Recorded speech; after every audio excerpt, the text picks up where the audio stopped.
Hello and welcome to the Feck It Fun, Fabulous and Free Eating Disorder Recovery podcast. I'm Helly and I'm here to provide regular bursts of information and inspiration, some neuroscience applicable to eating disorder recovery, perhaps a few rants, but otherwise lots of positivity with a bit of a feck it attitude, some fun and a sprinkling of fabulousness to help everyone find freedom in recovery. Well, hello, and welcome to another episode of the Feck It Fun, Fabulous and Free Eating Disorder Recovery podcast. I'm Helly, and today's episode is something that I thought I'd already spoken about actually, and then realised I haven't made an episode on this yet.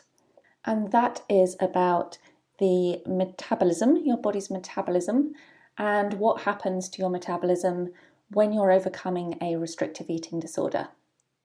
So a lot of people do have a lot of questions about their metabolism. They have a lot of concerns about it when they have an eating disorder or when they're embarking on the process of overcoming one. So that's something that I thought, let's talk about it and let's clarify some of these issues and some of these questions that you might have. So when somebody does have a restrictive eating disorder, it will result in their body having to function in a state of energy deficit. And that means that their body's metabolism is going to be affected by that. So as I say, a lot of people have concerns about what they might have done to their metabolism through having an eating disorder. And perhaps the most commonly held fear that people have is that they might have broken their metabolism as a result of keeping their body weight suppressed and through chronic underfueling for what might be years or even decades in some people. So then let's talk about what is the body metabolism, what it means to have a high or a low metabolism, and how restrictive eating and or compensatory behaviours can impact on your metabolism. First of all then, what is the body metabolism? Well, the metabolism is a term used to describe all the chemical processes that are going on continuously inside your body to keep you alive and functioning at your body's very best. So this includes ensuring that the essential organs are all working optimally, which of course includes the heart, the lungs, the gut, the kidneys, the liver, the brain, all these things that you need to have working fully and optimally in order to be able to thrive in a human body. They all need energy and they all consume energy even when you're at rest. And all that processing, all that energy use is what's known as the metabolism. So in every single second of a person's life, their body is undertaking thousands of chemical reactions just to keep all the cells functioning and ensure that that person stays alive. It's actually quite mind-blowing when you do think just how many different reactions, how many different processes are going on inside your body in every single second of the day. And to keep all these processes running, the body needs essential energy and nutrients, which in most cases, for most people, comes from food and drinks that they consume. And then the body breaks these food and drinks down, which is a process that in itself takes energy, in order to release the energy from them. And that energy that's released is then used to keep all the necessary internal functions going, as well as fueling that person's day-to-day activities that they're doing on top of the basic survival that the body's going through. Even when completely resting then, the body's using up calories just to maintain those basic functions, those basic life-preserving functions. And the minimum amount of energy required to carry out these resting chemical processes is called the basal metabolic rate. And your basal metabolic rate accounts for anything between 60 and 75% of the body's daily energy requirements, and that's in a person who's generally sedentary. So in a sedentary person, between 60 and 75% of the energy that they need is just to fuel those resting chemical processes that are happening all the time. And that figure is dependent on factors such as your age, your lifestyle, the body's makeup, and the external environment that you're living in. So what happens then when the body has insufficient energy? If the body is starved or semi-starved, that means that the energy being consumed is lower than the energy needed. Then the body begins to lose tissues, which include both muscle and fat, and that triggers a reduction in the metabolic rate. If the body doesn't have sufficient energy intake, it will try to preserve every last bit of energy it does get in any way it possibly can. And this is commonly referred to when we talk about restrictive eating disorders or malnutrition as the body going into starvation mode. And when the body enters starvation mode, it aims to stretch out the little energy it does get by turning off all those non-essential functions and adapting the systems that are still essential by reducing them to just working at a very basic survival level. And as it does this means that less nutrients are then provided to the hair, skin and nails, so they generally become brittle and dry. The heart rate will slow down, which is not a sign of fitness, and if your heart rate is very low and you're semi-starved, it's generally a sign that your body is just trying to stay alive. Your gut motility will slow, and that leads to digestive problems, and it can lead you to feel overly full on little intake and become constipated. And the body temperature also reduces, so that people who are semi-starved, who have restrictive eating disorders, will generally feel cold most of the time. And that drop in basal metabolic rate means that the body needs less energy to function, and that it's functioning at a very, very basic survival level only. It's really just doing all it can to stay alive. And that drop in the basal metabolic rate, when the body's energy intake is dropped, can happen because the energy intake's been dropped for any reason.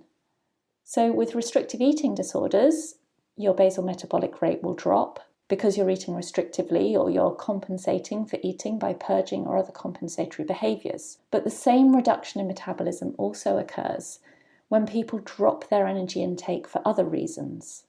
And that includes people who do go on diets.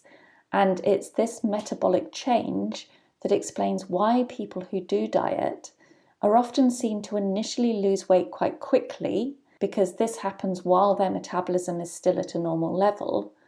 But after a couple of weeks of dieting, they actually find it much harder to sustain the weight they've lost, because their metabolic rate has now dropped as their body's adjusted to this lower energy intake, and they're using less baseline energy to function. And once a person who's had a low basal metabolic rate does increase their energy intake, providing their body with the energy it needs, the metabolism then will respond by beginning to increase again. And as this happens, the body systems return to working optimally, which means there's an additional ongoing need for energy to keep maintaining these necessary body functions. Considering then what happens to the metabolism in somebody overcoming a restrictive eating disorder. So if somebody's overcoming a restrictive eating disorder, it's key that they abstain from restrictive eating and compensatory behaviours so that they can get their body out of the state of energy deficit it's in and restore their set point weight. In order to achieve that weight gain and get the body out of energy deficit, people with restrictive eating disorders need to increase their dietary intake beyond the level required to meet their basal metabolic rate and their daily activities. So their energy intake needs to increase to meet the demands for both of these and be enough to restore both fat and lean tissue stores and establish all those full internal repairs that are needed. And to achieve regular weight gain and find the unique set point weight for their particular body, people overcoming restrictive eating disorders generally need an escalating intake of energy and a very high amount of food. Because research has found that women, and I'm referring specifically to women here because that's who the research was done on,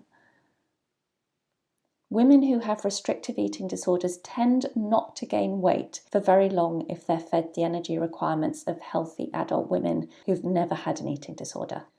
Instead, they tend to have much higher energy requirements and need to increase their energy intake more and more for sustained weight gain and to heal themselves as fully as they possibly can. And the explanation for this is that people who have had restrictive eating disorders often become hypermetabolic once they increase their energy intake sufficiently. And this is when the metabolic rate becomes much higher than the average rate expected for someone of their same age and sex. And because hypermetabolism puts additional energy needs on the body just to function at a basic baseline level, it can result in a person who's not careful losing weight much more easily. And of course, if this happens, then it only serves to further deepen a person's overall state of energy deficit, which then makes overcoming the eating disorder even more of a hurdle than it already is. So hypermetabolism results in a much higher demand for energy and for food to gain weight than a normal person needs. And in addition to this, people with restrictive eating disorders are also regularly seen to become what's called hyperthermic as they begin to eat more and restore their weight. And this is where their body converts more of their energy intake into heat than a healthy person does, rather than the body using the excess intake to build tissues. So as a result, during the refeeding process, people frequently report becoming hot and sweaty. And this is commonly worse at night, and it's not unusual for someone going through this process to wake in the night sweating with soaking sheets that they then have to get up in the middle of the night and change. In comparison to this, healthy people actually drop their body temperature at night, and so they preserve energy at this time. And it's thought that this hypothermic effect in someone going through the refeeding process and attempting to gain weight to their set point can result in up to 30% of energy intake being lost. Whereas in a healthy person, that rate is usually around 14%. Considering then what's happening as you restore weight, in order for the body to gain sufficient weight to achieve its set point weight, it needs to restore fat mass and fat-free mass, and fat-free mass is otherwise known as lean tissue. To gain fat-free mass, the energy requirements are several times greater than those needed to gain fat mass. But in order to reach the body's set point weight and get the body fully out of energy deficit, it's essential to restore both of these body mass types. So the body will restore a greater proportion of fat mass before it completely gains and restores the full lean tissue stores needed. So you need to have restored that fat mass first. There's no getting away from that. And then the final restoration of essential muscles and tissues takes much more energy than was needed to establish those gains in terms of fat stores.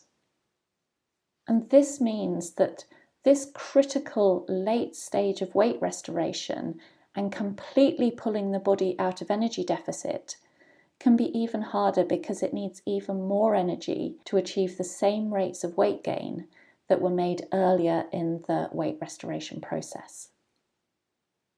And once the body has fully emerged from energy deficit and weight has been restored, it's often found that the person's energy requirements remain very high for some time after that.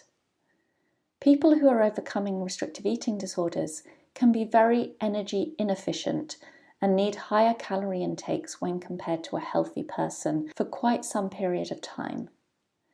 In fact, it's not uncommon that people in this situation need up to twice the daily energy intake of a healthy person of the same age and sex just to maintain their weight because of ongoing hypermetabolism. And that elevated metabolism can settle down in 6 months, but it's widely recommended that for the best chance of keeping the body out of any risk of energy deficit, because energy deficit is such a high risk to relapse, for the best chance of reducing that risk of relapse, it's best to persist with high calorie intake in the long term. So what does this mean for you? Well, if you're overcoming a restrictive eating disorder, this means that once you're providing your body with sufficient energy on a daily basis, your body will increase your metabolism to a higher rate than those seen in healthy individuals. And when this happens, your body's energy needs will escalate, and you will need a higher amount of calorie intake just to keep gaining weight. And when your body is towards the end of the process of restoring all the lean tissues alongside the fat mass, your energy needs are likely to be extremely high. When you're going through this process, you're probably going to find that you are warm or hot a lot of the time, and you might also experience night sweats and clamminess.